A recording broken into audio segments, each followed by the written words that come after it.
Hello, and welcome to the Financial Services Innovation Coalition's video podcast. Um, the Financial Services Innovation Coalition, or FSIC as we call it, is an economic empowerment platform that does research. We run programs and workshops in low income communities to try to help them. And then we also do education on how to advocate for your community. The network is made up of industry innovators, legislators, community groups, and academics who all really want to improve the economy overall by helping all of these communities that have been left out of the economy. So today's topic is the invitation movement, and I'm sure there's some other things that we will talk about. And my guest, somebody that's very, very dear to FSIC, she's just she's one of the real people out there fighting to make things better for everyone in this country. She's involved in so many things, but our guest is Apostle Markita Brooks. Markita is a wife, a mother, a grandmother, an apostle, a prophet, an author, a motivational speaker, and a business coach consultant.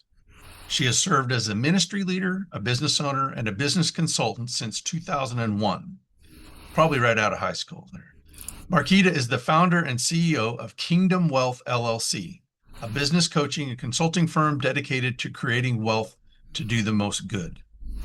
Markita, give us a primer on the work that you're doing and tell us why it's so important to people, to the U.S. and to people in the U.S. Well, thank you so much, Brady, for having me.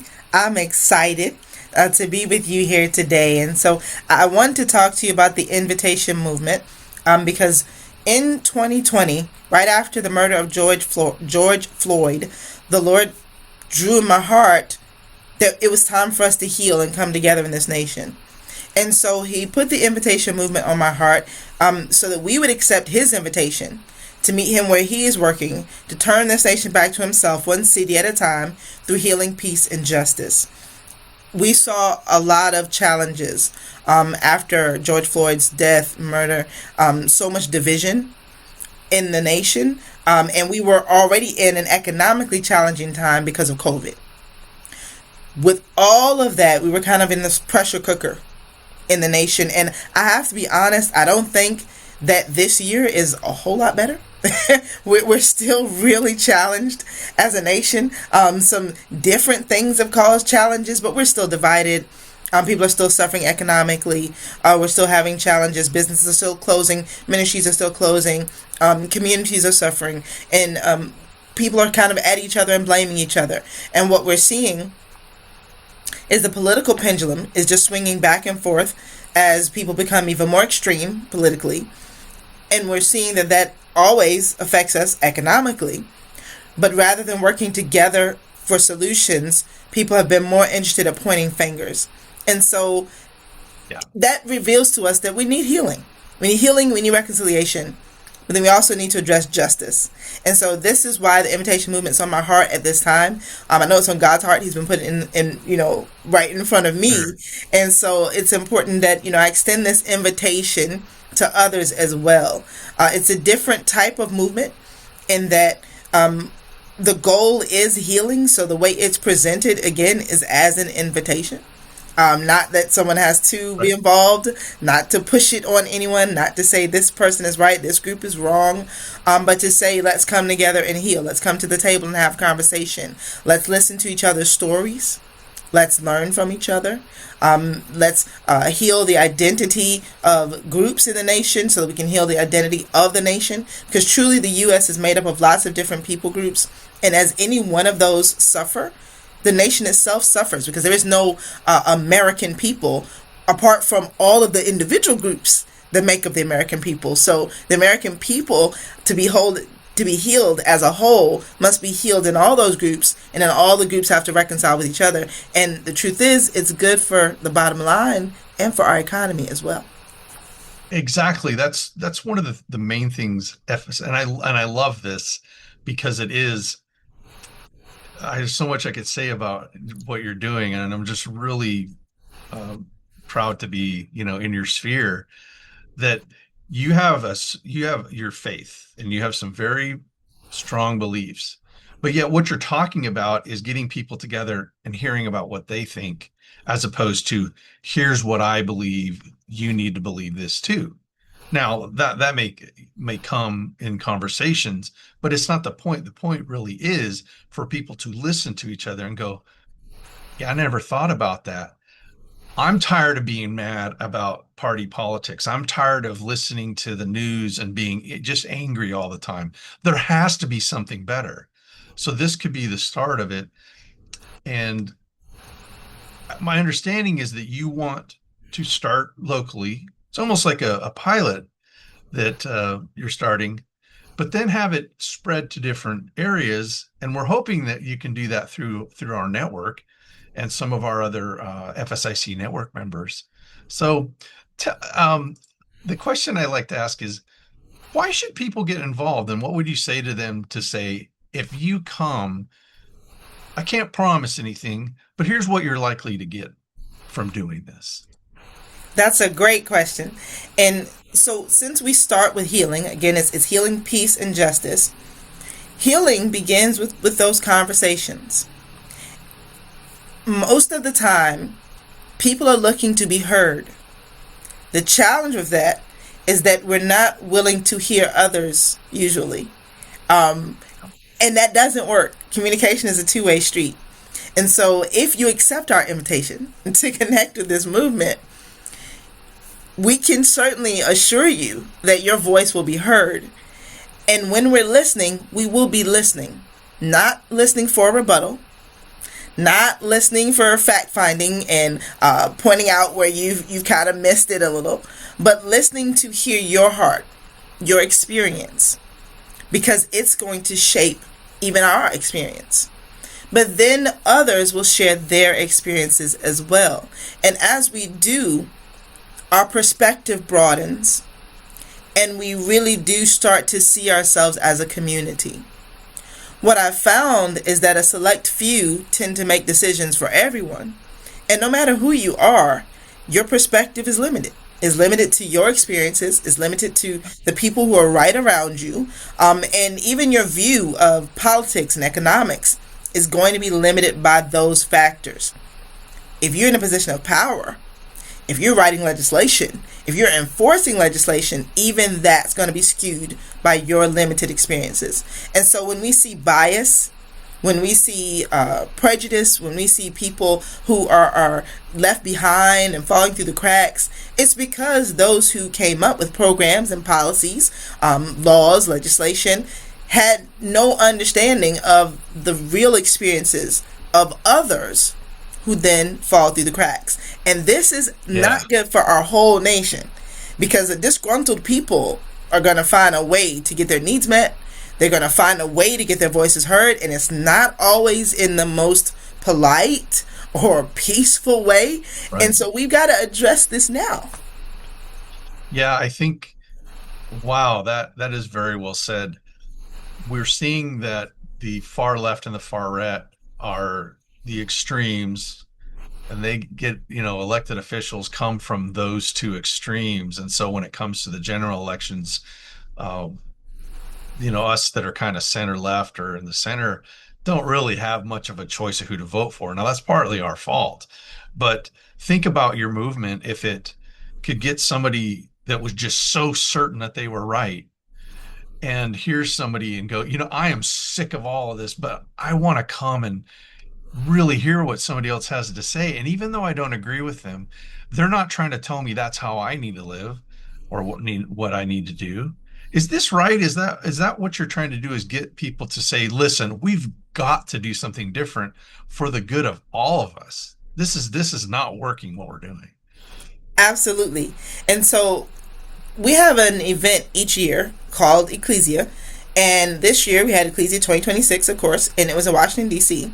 And we had people there who were conservative. We had people there who were liberal. We had Republicans. We had Democrats. We had all type of ethnic groups: African Americans, Native Americans, white Americans, all types of people, Jewish Americans, like all types of groups were there. Just about every type of population was represented: men, women, young, old, lots of different groups. Yeah. And when we came together, we looked at some of the underlying issues in our nation. And one of the activities that I facilitated was, when we do a tug of rope game. You've ever played tug of rope as a young person, even as adults do it too. So we were all adults in the room, some younger, some older. But we played tug of rope for just a moment. But I used it to just really demonstrate how the political extremes have us being pulled in the nation. And we looked at what happens if one side wins. Usually, when there's a real intense tug of war, if one side wins, both sides fall down. And did we really have a winner? Yeah. Yeah. Like, Yeah. was there really a winner in this here? But when they started to get closer to each other in the center, they're still pulling from both sides. When they got closer to each other in the center, what we realized is that people were now face to face. They were looking at individuals, and it wasn't just team against team. Now I see you as a person on the other side. But also, what was being created was a standard. That rope became a standard, so that those on the right who held their side and those on the left who held their side both were holding people to a standard. It was a line that was not going to be easily crossed. And the reality is, we should be involved in politics, and you should have a stance. You should have opinions, because you're a citizen of a nation that is for the people, by the people. However, you need to, as you're holding that stance, connect with someone who has a different and opposing view, so that we can really come to that middle ground that's best for our nation. And then we need to hold all of our leaders accountable to the standards that are best for our nation. When we do that, we'll actually have some accountability, and we'll find that it's better for everyone. What we're learning, as people are upping the stakes, this side is extreme, then this side gets more extreme, they're kind of upping the extremes, right? This is what's happening. It's not even good for the parties involved. We're seeing an implosion in the Republican Party and in the Democratic Party, because party politics has caused people to stop caring about standards, stop caring even about the platforms. It's about elections. It's about winning. It's about more power, even if it's underhanded. It's about more and more and more and more. And I'll give you an example of this. I'm in Virginia, and our governor is Abigail Spanberger, and she had a particular. We had a special election to vote on redistricting. And everybody was like, what's happening? And the reason I say this is because they were getting advertisements from both Democrats and Republicans about this vote yes, vote no. And both sides had pictures of Dr. King on their advertisements. You told It me was crazy. Both sides were saying gerrymandering is wrong. Both sides were saying we need to listen to the people. Both sides were saying the exact same things. And the people were confused. And I remember people asking me, what's going on? And I said, well, basically, this whole vote is about gerrymandering to stop gerrymandering. That was what it was about. The Democrats were like, the Republicans are going to gerrymander. It's going to happen. So we need to beat them to the punch. And we need to do it first. You can't beat gerrymandering by gerrymandering. Like, it's just another chapter of gerrymandering. It is. And the court of Virginia shut it down. Even though the vote was yes, the court was like, you can't do this. And it was shut down. Okay. And I'm not saying that gerrymandering doesn't happen and won't happen. I'm just saying you can't fight fire with fire. And the point is, if we actually did come to the table, we could look at, it's true, people's voices aren't being heard. It's true, redistricting is being used for political means, but one side can't use it against the other side and then say that the other side is bad for doing it and then use it themselves. Like, we've got to instead really take a look at this system that is, it's an old system that we're trying to use in contemporary times, when we really need to have the conversations to update the system. Exactly. It hasn't changed in decades or a century. Right. And yet modern times are so wildly different with social media and the different forms of communication. I like how you said that. It just seems to me, I'll throw my 2 cents in, is that we have a situation where we have two parties and people side with one or the other. And it's not that they want to beat the other party. It's that the leaders of those two parties want you to hate the people of the other party, so that they shouldn't even exist. They should not be allowed to vote. They're trying to destroy you. And to me, that's just evil. And both of them do it. And if you listen to a lot of these stump speeches, so the idea that we could maybe get some of those voters to come to whatever event you're going to have, virtual or in person, for the invitation movement, or it's just a series of videos, whatever it is, all of the above, that there's a different choice. Like it's not based on, oh, you're a Republican. Well, you should probably hear about this. It's about, hey, you're a human being. You should hear this, and then try to understand each other instead of trying to tell each other why they're wrong. And that's why I love it so much. So what if you were to say, look forward and say, Brady, this is what I'm trying to accomplish. This is, you can have levels of that. Like this is the best thing that can happen, but if something like this happens, it'd be okay. What will happen in the future as a result of your good works and the people that are involved? Well, I would like to share our website with you and then kind of go through just a little bit of the information on the homepage to show you the vision for really the next 12 months. Does that sound good? Absolutely. Go right ahead. Wonderful. So I'm taking you to invitationmvmt.org. That's the website, Okay. invitationmvmt.org. And so you'll see again, God has invited all of us. We don't have to agree with each other. We just have to agree to come to the table. Where our focus is healing circles, peace strategies, and justice acts. So this is healing, peace, and justice. Now, when we look at this nation, I was actually at Rededicate 250 in Washington, D.C. I'm going to be Hmm. in Washington, D.C. on the 4th of July at another Rededicate 250 event because we're rededicating the nation to God. But the Lord said to me years ago, in 2020, actually, I was in Washington, D.C. at an event where Messianic Rabbi Jonathan Kahn had called the nation together for what he called the return. The very next Okay. day, after we had prayed on the National Mall again, the Lord said to me, my people don't know how to return to me because they don't know my standards. We've got, millions of people in this nation and we've got millions of perspectives. And the only way to really agree is to listen to each other and put God at the center. And so the goal here is to plan to come back together in 2027. So he's already told me about 2027. I told you we have an event each year called Ecclesia. In 2027, the focus is the knock at the door. That's what he said to me. 2027, the knock at the door. On 2/27/27. February Okay. 27th, Okay. Sure. 2027. And I didn't pick that. I was like, you sure, Lord? Like, that's what he wants to do. We'll be in Washington, D.C. That is following an event that I didn't know about when he told me this. I had to go back and look it up. There's an event that happens the week before this called the National Religious Broadcasters Convention. And it's Yeah, usually in yeah. Tennessee. You told me Yeah, about. it's usually in Tennessee because he put Tennessee on my heart. He said, but it's not going to be in Tennessee. But he put Tennessee on my heart. So I said, what's in Tennessee? Oh, NRB is in Tennessee, but not next year. Next year's in Washington, D.C. Now, why Okay. is this important? Because what we're talking about here is all these opinions, all these different things happening. And what the Lord said is he wants us to kind of get off our soapboxes, stop flooding the airwaves with all of our messages, and focus really on being one nation under God. If we can give him airtime, which means being careful what comes out of our mouths, making sure that we're not speaking ill of other people. We haven't walked in their shoes.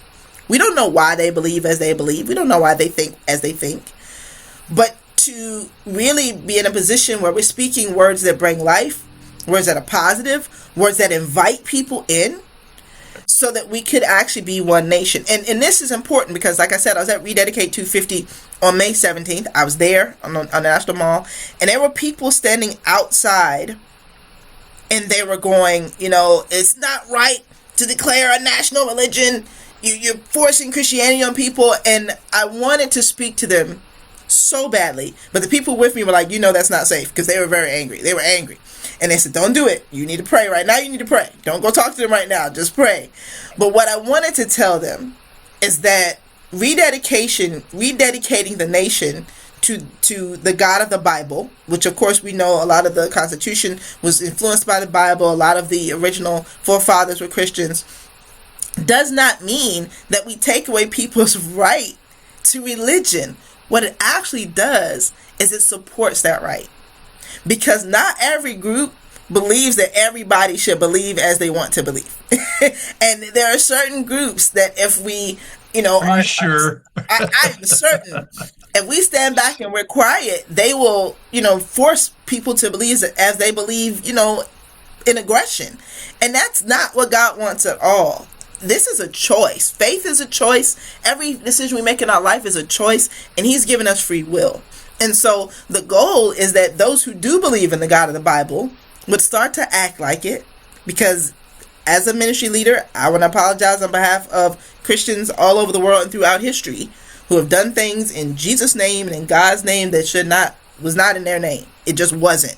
It was ugly. It was divisive. It was sometimes aggressive. Just sometimes even just disastrous for whole people groups. That wasn't God. That wasn't the God of the Bible. The goal really is for us to connect, which means that this should not just be even Christians. We should be able to connect with Buddhists. We should be able to connect with Muslims, because the heart of the God of the Bible is love. And if I really get back to that, then I can share His message of love, and we can be one nation under God, regardless of how you worship.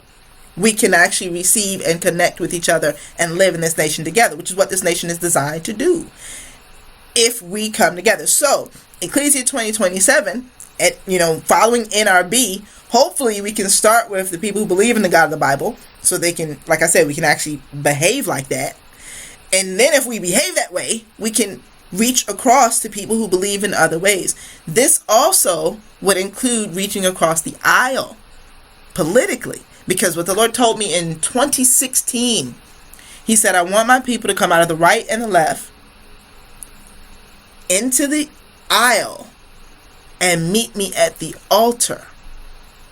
Now that's a position. It doesn't mean you don't have a political position. It means that your political position is not more important than being an American.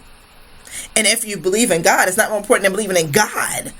Instead, you are willing to work with other people who are not like you, and to listen to them, and to hear their perspective, and to work for justice for them, so that we really can be one solid nation. And so next year, I want to encourage people to pray about and consider connecting with us in Washington, D.C. on 2/27/27. But before then, what we're going to do, and that's why I'm going to take you down even further, just now that I've shared my spiel. Before that, what I would encourage you to do is to pray about actually bringing me into your city, your university, your town, your organization, for healing, peace, and then together to work for justice. And so I actually facilitate healing circles. And again, this is for various people groups. This is not just any particular group. We all need healing. And if we're willing to listen to each other, we can experience it. And so I facilitate these healing circles, especially in groups where people need to hear each other but are having a hard time doing that. So if there's been aggression, if there's been, even violence, if there's division, if both parties or all parties, because sometimes it's more than two, are willing to come together, we can have a healing circle. And the healing circle happens before we get to the peace strategies. See, peace strategies are basically how we decide we're going to live. Let's say you've got a city that's just, torn apart in violence and oppression and aggression. The healing circle comes together to deal with the heart issues. But then the peace strategy is like, hey, how are we going to live in this community together?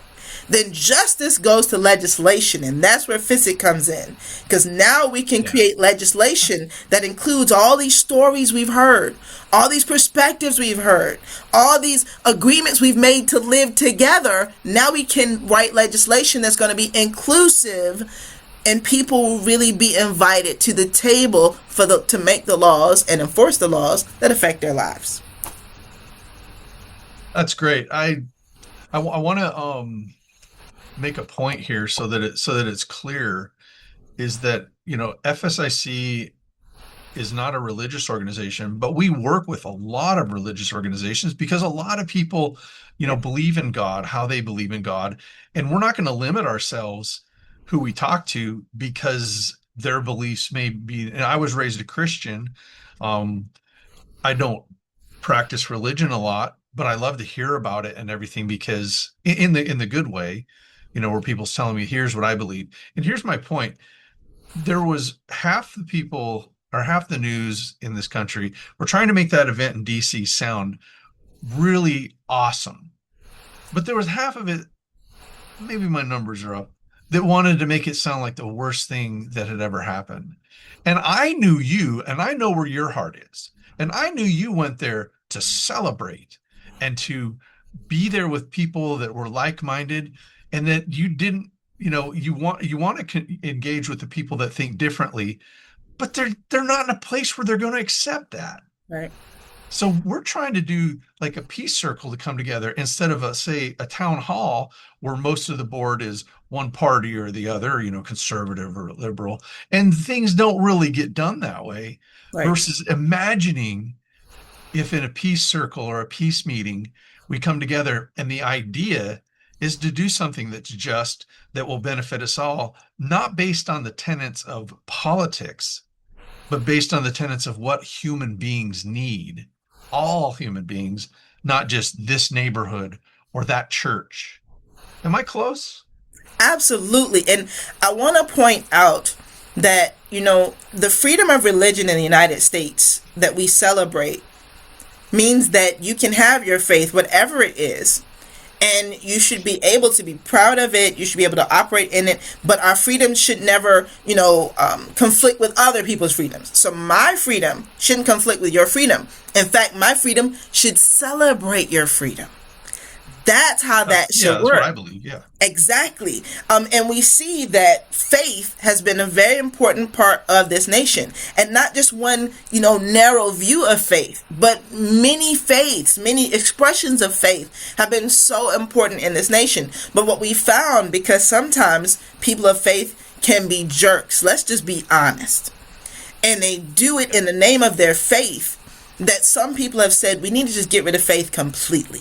Because some people are just throwing their faith on others. They're using their faith as an opportunity and as an excuse to behave badly. All these different things. But that was just a misuse of faith. We can't get rid of something because it was misused.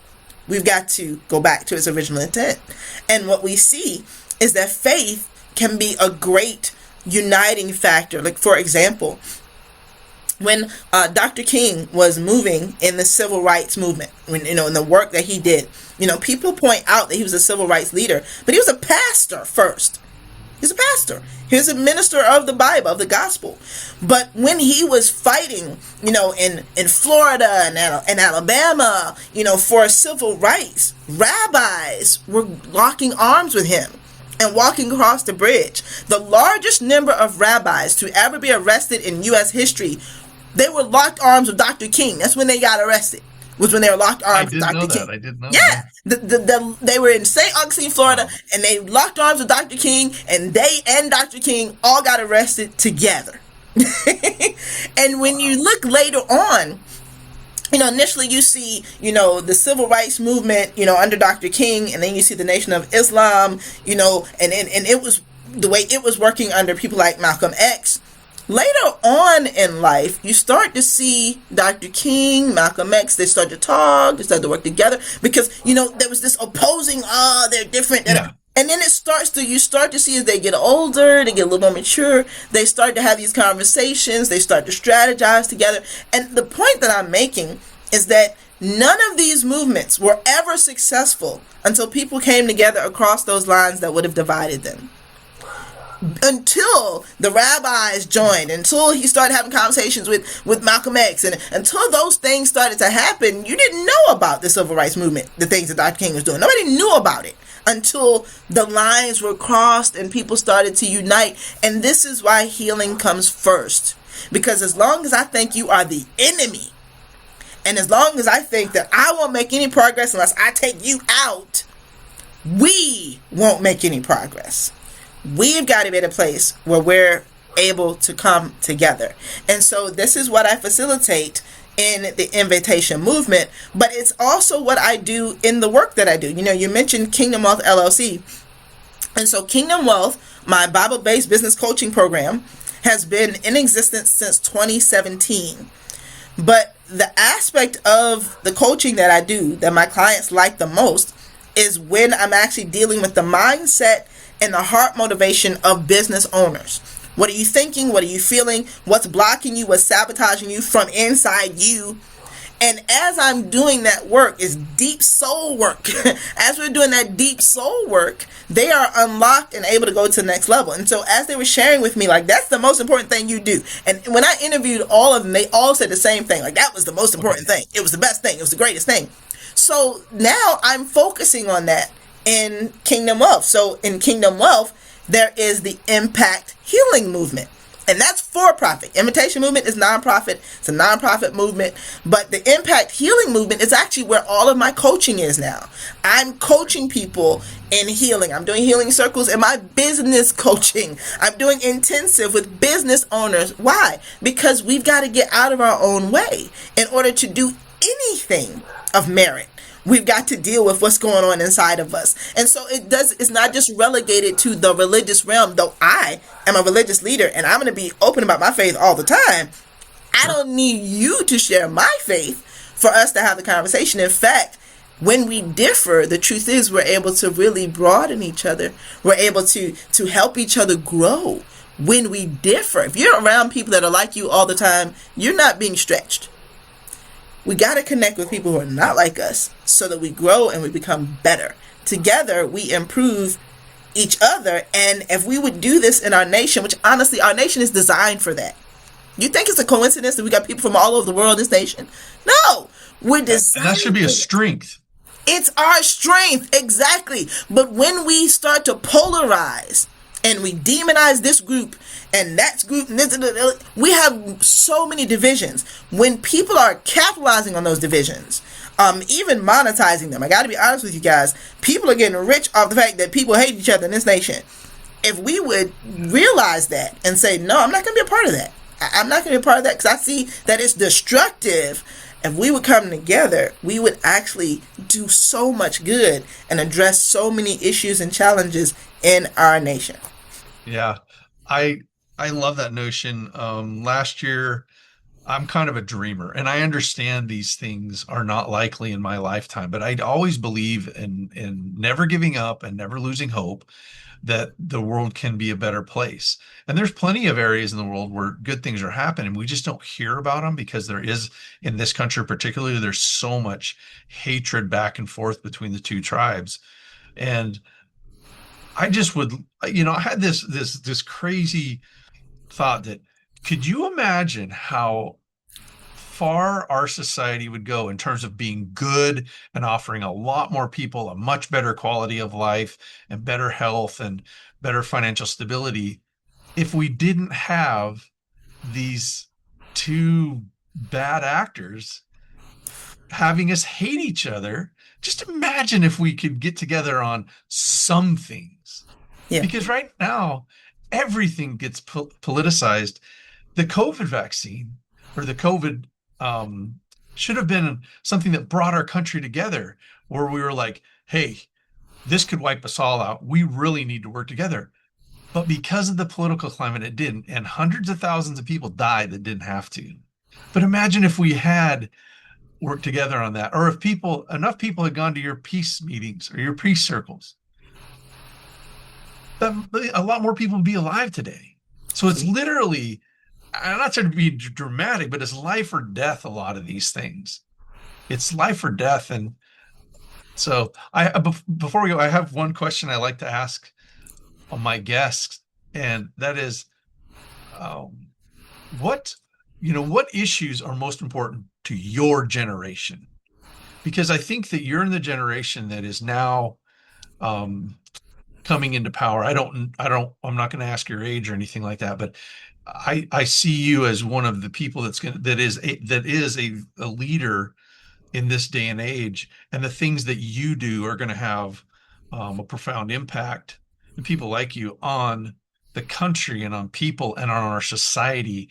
And Justice, we'll talk about. I guess we'll save that for last. What issues are most important to your generation, and why? Well, I'm a mother of adult children. My kids are grown. And so, like, I'm looking to them as to, like, what their generation is bringing in. Like, so for my generation, I'm very honest. I see it very clearly. Economics is what my generation cares about. What's happening with the money? What's the bottom line? And this is why I let people know, hey, these issues of the heart, these issues of relationship, they affect the bottom line. They affect the economy. Like, I know you're looking at, what's happening with the market. I know you're watching these things. Guess what? All of those are results of relationships. All of those are results of the division or the unity. Like, it's all connected. And so I have to speak that way because my generation cares about the economics. What I have found in the generation of young people who are coming up, my kids are 21 and 27, in their generation, they care about what's real. And it's interesting because they have a digital life. Like, their life is digital, but they care about, is this real? Is that true? Is that factual? Because they're getting presented with falsehoods and things that aren't real all the time. But the challenge is it has made them guarded. They are much more guarded than my generation. They are much more looking for a scam or a deception. Like, they're looking, for those things. They expect them so much more than my generation expected. My generation didn't expect that. So what we have to do, in my generation, we've got to realize these things affect the bottom line. And as we're bringing in the next generation, we have to help them to see that we're authentic, because we have been less than authentic. Let me just say it that way. And they have peeped that card, and they are not trying to hear that. Like, they've seen all the little smoke and mirrors and all that. They've seen all that, and they're not trying to go for that anymore. And so we've got to be at a place where we get, our healing so we can be authentic. And then we can unite, because when they see us coming together, they see something real. When we're talking about each other, they want to, if I'm speaking about the other group, now they want to know about the other group. See, we think in my generation that, I'm going to say the other group is so bad, you're going to come to me. No, now that generation is looking at us and so why do you have to put them down? Why do you have to tear them down? And so now they want to find out what's going on with that other group that you spent so much time and energy to tear them down. See, most people in my generation don't realize that they're doing that. They think that they're getting the youth's attention. They're not. They're really pushing them away. They're repelling them with all this ugliness because they can't stand it, And so we've got to, when we can be genuine, we'll see them come around. And this is why I do what I do. I want to share this when I'm speaking on podcasts, when I'm speaking in person.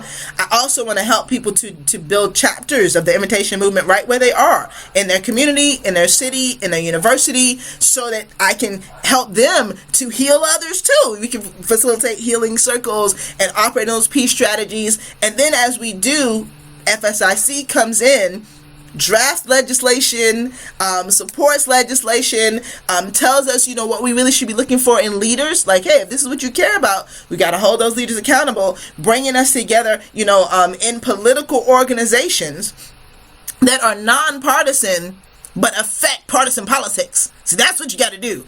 You got to be nonpartisan in your political moves, but affect the partisan politics so that what needs to happen actually does happen. Oh, now I'm just confused. How in the world am I supposed to? I know that you can do that, and working with us, we're on the policy side. It's kind of boring. It's very technical. And that's why I'm glad that we have folks like you that really work in the communities. You're so very down to earth. And then you throw something like that out there. Can you say that again? Because I think it's important. Yes. We have to be nonpartisan, affecting partisan politics. And remember, I said it earlier, you should have political views. And when you vote, you're going to have Democrat, Republican, and you're going to have other groups. There are other groups, you guys. There are other groups. Just want to point that out. And that's important, and we realize that too. There are other political parties. But whatever decisions you make, you should be holding everybody accountable. If you are, what they call a yellow dog Democrat, meaning if a yellow dog is running as a Democrat, you're voting for him, then you're not going to be able to hold the Democratic Party accountable because they know they have your vote no matter what. If you're a staunch Republican, right? It's not good. If you're a staunch Republican, you're like, no matter who is running on a Republican ticket, I believe we need to be loyal to the party and we're going to stand by them. Guess what? They can behave badly And they know you're going to stand right there with them, and you're not going to hold them to account for what they promised to do, what they're accountable to do as a leader, what the Constitution says they're supposed to do. They know you're not going to say anything because you care more about party politics than about this nation. We got to be Americans first. We've got to care more about, the foundation of our nation, Constitution, and all the groups that it protects, which is every group, and hold everybody accountable. If you love your party, clean it up from the inside. Don't make them think that they've got to vote no matter what. Everybody in this country deserves to have an opinion and to vote, and to hate them for what your leaders are telling you is wrong, and that the other side is trying to take everything that you hold dear. It just isn't happening. This country's way so much older than one politician. Right. And I'm not going to name any names, but if you listen to their stump speeches and stuff, it's not about I'm going to do this and this is how I'm going to do it, and you can agree or disagree. No, it's all about the Democrats this or the Republicans this. So I'm really excited to see what's going to happen with the peace circles, and to participate in some. And I really hope that as we talked about in our task force meeting, that we were going to have a focus group, because there's a big election coming up and we think we know the way it's going to go. But if it does go that way, we need to prepare those politicians to do what we need them to do, and not what they want to do to stay in power. And your solution is elegant, and it's getting people together to think about things besides that. We're so locked into this one way of thinking because we've been trained by the bad actors in these parties and the media and everything. So it's a different approach. I think there's a lot of people that will roll their eyes at it, but I think in the end, there's going to be enough people that are just so sick of the norm. And how do you hate so many of your neighbors that you don't even know? So we're gonna bring it. So let's take a little break, and I've got an extra question I want to ask you when we come back. So, hey, welcome back, Markita. So I've been struggling with the concept of justice in this country because we seem to have so little of it. The justices in the Supreme Court are making some decisions that are justice for a few and not the many, I believe. I don't want to get into that. But what I'm most curious about is, I know you've done a lot of work on this. What is your idea of justice? And if you can, give us an example of something just that has happened in the country, whether it's in the last 10 years or the last year or something like that. It's a great question. And I do agree with you. We kind of struggle in the area of justice.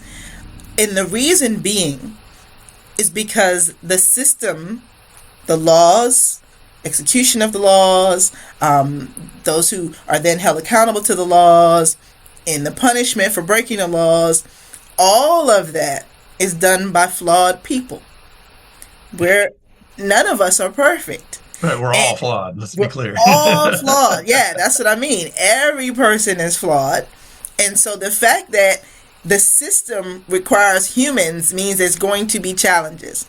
But we would decrease the injustices, like that percentage of that which is unjust, and we'll talk about what unjust means in a minute. We could decrease that if we had diverse groups brought to the table. Because and diversity is so important. We've got this buzz phrase of DEI, and we're getting rid of DEI so everything will be equal. But the reality is, getting rid of DEI did not make things equal. It actually just told people who didn't want things to be equal that it was okay for them to go back and be a bad actor again. That's what it did. It actually opened the door for persecution for minority groups. Like it did not do what it was promised to do. Not at all. It did the exact opposite. It did the exact opposite. And that's because it did for a few, but most, right. It didn't. Getting rid of DEI has not harmed the people it was intended to help. It harmed a couple that had contracts, but that's a whole nother podcast. But the point though, and this is the reality, the people, minorities were not involved in that process. Right. And so you're going to have a process that is not going to be advantageous to any group that's not involved in the planning of the process. So for me, that's where injustice starts. When people are not brought to the table, but they'll be affected by the decisions made at the table, you can guarantee that the outcome is going to be unjust because it's Wow. unequal. The representation at the beginning is flawed. And for any of us to think that we can represent the perspectives and the life experiences of people who are not like us is just plain arrogant and ignorant. We cannot. I don't care who you are. I don't care what type of life you've lived. Like I am multi-ethnic. I've done so many things in my life. I'm connected to this group and that group, and I still don't think that I could represent the views of all Americans. I know I couldn't.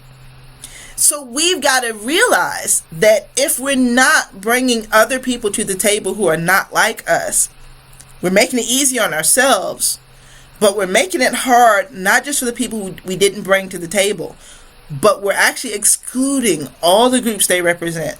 And it actually negatively affects America. We're seeing issues in industries in the United States that have been affected by the removal of DEI because there are people who were ousted from the jobs that they got that did not come through DEI.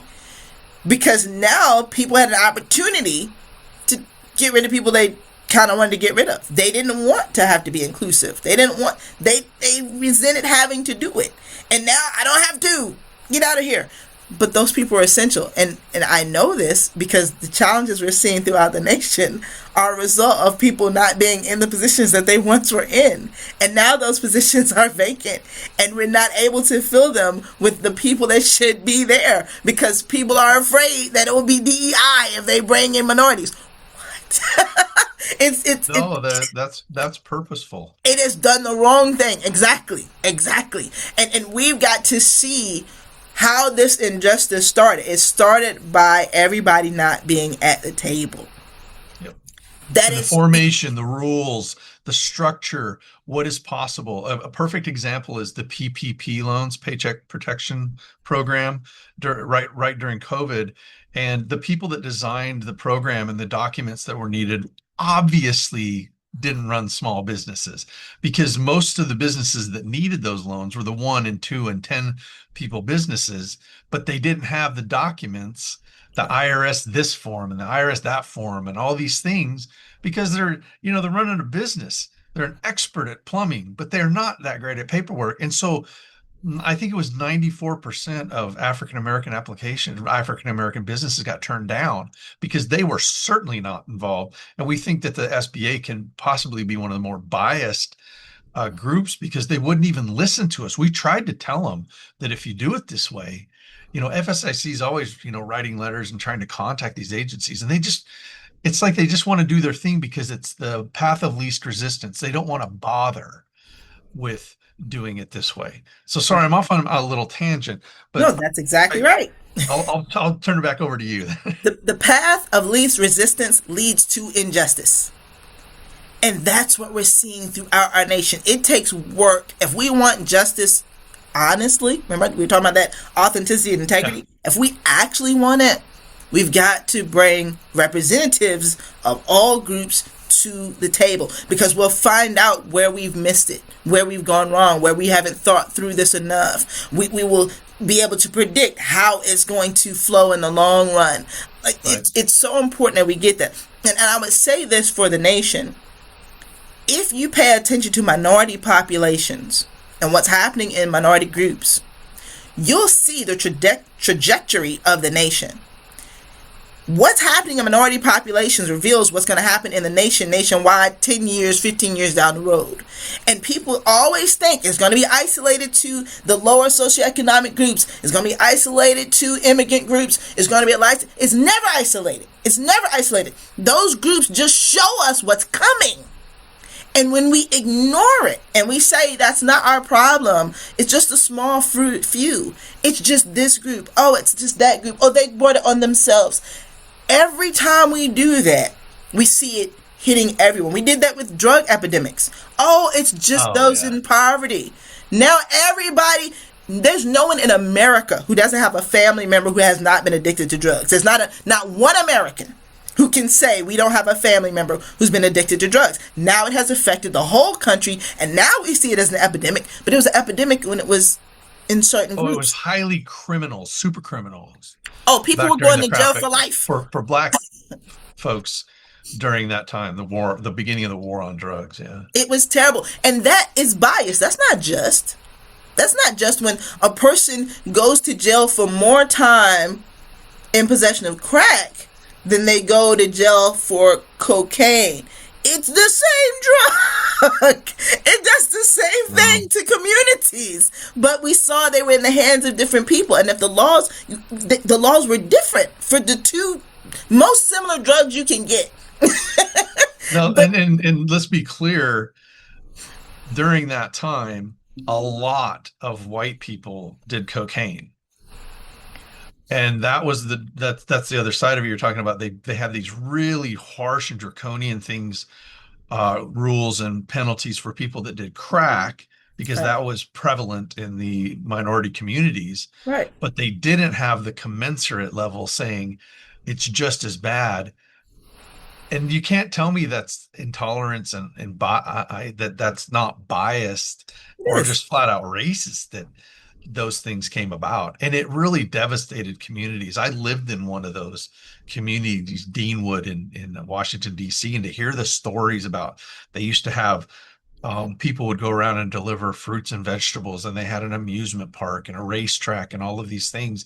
And then the crack epidemic came and it wiped out so many young Yeah. black men and women went to jail, and it's been recovering, but then it got hit with COVID again, and it's just like generations were hurt because of the policies that led to the quote unquote war on drugs.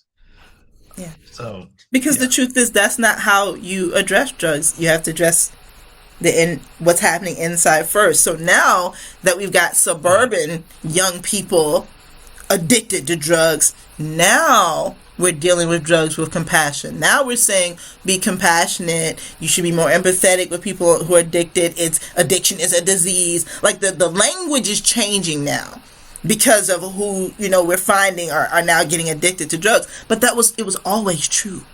And this is my point. If we would address things equitably, if we would address things understanding that when it shows up in one small population, it's going to show up in the rest of the country. If we would care about each other's challenges, and truth is, if you're disconnected, you're not going to care until you hear somebody's story.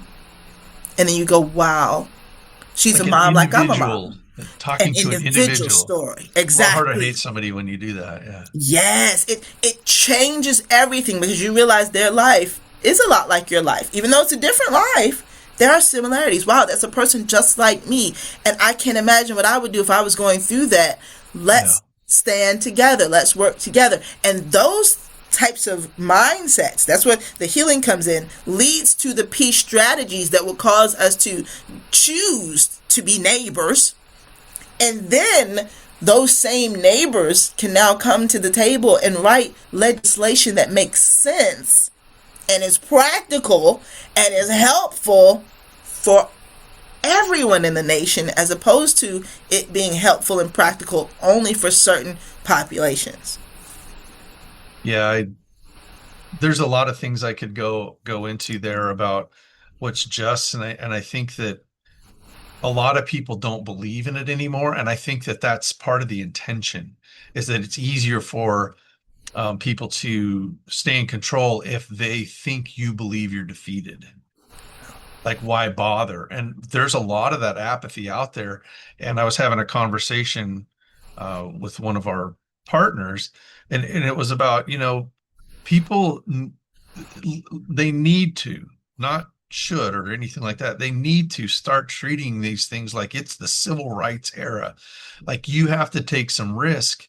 You have to get out there. You have to do things. You have to be uncomfortable. You have to do things you don't want to do, because otherwise you're saying, I'm happy with the scraps that the billionaires are willing to leave me. Yeah. And we can't do And that. I hate to say that to people because I understand. I've been there where I'm working so hard just to survive that I don't have time to do any advocacy or to fight or to go out and, argue for or against a candidate, it's, we're not in a good place. So I have this idea, if you could get people together in this, well, let's call it a peace circle, that we could, I'm just kidding. We could try a different venue. I think people are ready for that. I really do believe in the good side of humanity. I believe that the intolerance, as I call them, the intolerance, they just can't tolerate anyone that's different than them. Right. And unfortunately, a large number of those are billionaires, and they're funding these movements that are trying to get rid of DEI and say people that were helped through that program to get a job are unqualified, Right. and that the most qualified, that's not justice. And these intolerants have so much of the money that they're controlling the narrative right now. But people, if we could have the right movement and we could have the right leaders like yourself in the communities, that's where it's going to start. And then eventually that will turn into hopefully some better candidates. Um, Whether you agree with it or not, the things that Mom Donnie is doing in New York, maybe they work, maybe they won't, but he's doing what he said he was going to do. And I think a lot of people appreciate that. It may turn out to be a disaster. I don't think it will be. I think that it's been a long time since we had the justice of people making decisions for the greater good of everyone, Hmm. not just a big business or someone that's wealthy. So again, Absolutely. I love tangents, don't I? So No, sorry you're about that. fine. You're fine. But I would say to Mayor Mamdani, who I pray for every single day, to keep reaching across to other groups because sometimes he's a little, closed Yeah, off and I don't and disagree with that. I got to think he's connect with others because some of those other groups that he's closed off from helped to get him elected. And so stay focused, Mamdani. Stay oh, okay. Let's say focused. Stay focused. I Bring in everybody. we need to write him a letter, Yeah, yeah. Absolutely. communicate with him. Yeah. Absolutely. Absolutely. All right. Well, Marquita, do you have any other final words, or we've got plenty of time if you want to talk about anything else, or we can just say, let's get on with the weekend. I do want to share one more thing, Brady. Thanks Oh, for okay. asking. Perfect. I actually, there's an event this weekend that I'm leading at the historic church that my ministry stewards. So we have been made stewards over a church that was built by recently freed slaves in Gloucester, Virginia. The Okay. church is called Antioch. And so we're having tonight and tomorrow, we're having Antioch homecoming. But tonight, I have the privilege of leading a healing circle. The very thing we've been talking about, I have the privilege of leading a healing circle. And the work that we've been doing in Gloucester is, my ministry as we steward Antioch Church, which is the only historic building remaining in that region. And we've been working with an archaeological foundation called the Fairfield Foundation. And they've Okay. now been given stewardship over all these old plantations. There's all these old plantations that they are now stewards over. And they've been Okay. preserving the land. They've been doing that. But more than that, they've been bringing together the descendants of the enslavers and the descendants of those who were enslaved for reconciliation and healing. And I've been a part of those groups. And so tonight, our healing circle is bringing together people from that community whose ancestors were enslavers and whose ancestors were enslaved and working together in healing. And this is long term. Like tonight, I'm excited about tonight's healing circle, but this is long term. We meet together weekly to deal with some of Right. these Right. issues of race and challenging, and we talk and we're honest with each other, we're patient with each other, and then when we get together in person at Antioch Homecoming and we get together MLK Day, we're able to do some in-person work. But the point I'm making is that a community has to commit to this long term. And you've got to realize that some things are going to make you a little bit uncomfortable, but most of it is going to heal your soul if you're really willing to connect and be involved. And so I want to invite other communities to be willing to have some tough conversations with some people who don't look like you so that your community at large can be better. Because things are happening in little old Gloucester County because of this work that the Archaeological Foundation, Fairfield Foundation, is doing with the historic Antioch Church and the ministry that's stewarding it, the Truth and the Spirit. There is some real work that's happening, and it's making a difference in the whole community. You have you're leading some of the greatest projects I just really love that's a whole another podcast episode right there. Because think about the historics, like Antioch, there's a big battle there, but then there were other things that happened, in the Revolutionary War and everything. I mean, it's just I just love it. I love it. So how can people find out more about that? You want to throw out a website there or something? Yes. So for what we're doing in Antioch, just antiochgloucester.org. Antiochgloucester.org. Do That's you the spell website to go to. Gloucester? Gloucester. Yeah, I knew I couldn't remember how to spell it or I would have said that. I'll actually pull G it L up. O U C E S T E R. Okay. Yeah, I'll pull it up so people can see it. And information about what we're doing there is always on that site. And the homecoming information about the event that we're having tonight and tomorrow, of course, is on that site. Videos from previous homecomings there, so you can see it in the corner, antiochgloucester.org. And so this is actually the picture of the church. This is where I'll be this evening. And then you go Wow. down, and there's the Antioch homecoming that we're doing tonight and tomorrow. In the Fairfield Foundation, I put a link there to their site because they're just doing amazing work in the region. And for me, what blesses me, being that they're an archaeological foundation, they could be just so we're just going to do science.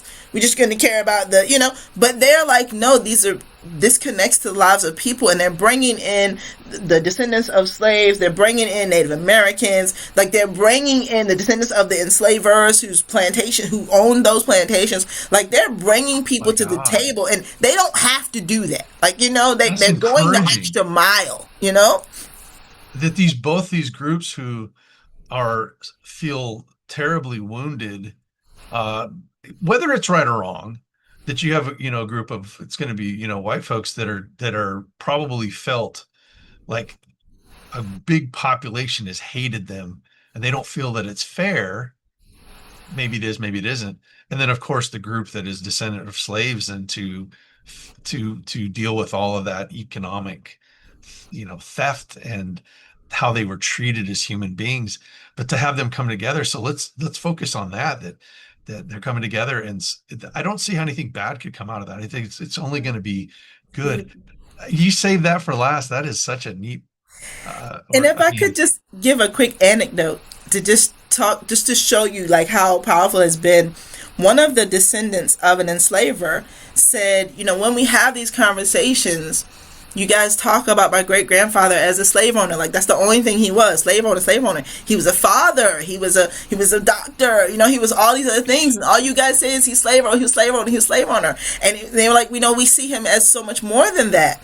And then I shared the reason that happens, because I'm actually not one of the descendants of the slaves of that region. My family was in a different region, but I steward the yeah, church in that region. So I'm like a mediator. And so I said, well, the reason that happens is because the slaves were not allowed to have other areas of life. A slave could not be considered a mother. Her babies were taken from her. She couldn't be considered a wife. Her husband could be sold, and some weren't even allowed to marry. She couldn't have a profession. Like the descendants of the slaves only could see slavery, weren't allowed to have other aspects of life. And wow, that led to an amazing discussion because now we're seeing things from each other's perspective. You're right. Your great grandfather was more than just a slave owner, and my great grandmother was more than just a slave. Now we're able to talk about what that looked like when their lives intertwined and the effects it had on the descendants and the effects it's having still. yeah, yeah. I mean, if people are willing to come out and talk about it, it's definitely there. It lives inside them on both sides, Absolutely. and hopefully both sides will become one side. Um, that would That's be, it. even if it was just that one community, Yeah. I think that stuff matters so much. Those kind of efforts matter. And I think that if what I was saying earlier is that people really need to treat this like a civil rights era. We can call it whatever we want, but Yeah. that's the kind of thing where people are taking time out of their weekend or their night or their day, and they're putting some effort into it in order to do something that's Yes. really hard for people to do that because there's not a lot of trust. You don't understand, the other side because you didn't grow up in their communities. It's a total cultural difference. But the fact that there's enough people that are brave to have this happen is really encouraging. And so It is. I would encourage you to send us a couple pictures and we can post them. I will. They've done DNA tests, and many of the whites and the blacks are I'm cousins. not surprised at all. Not even a tiny bit. Uh, Right. Not even a tiny bit. So, oh my goodness. Well, Marquita, it has been a delight as always. I can't thank you enough for the work you do and for being part of FSIC. You know, you're on a couple task forces and you started the Central Virginia Economic Initiative, and we'll have you back on soon to talk about that. Awesome. And any final parting? No, thank you so much. I've enjoyed this time with you. Thank you so much for. I know how busy you are, obviously, but have a great weekend, and we'll talk to you again soon. Thank you, you too. Okay.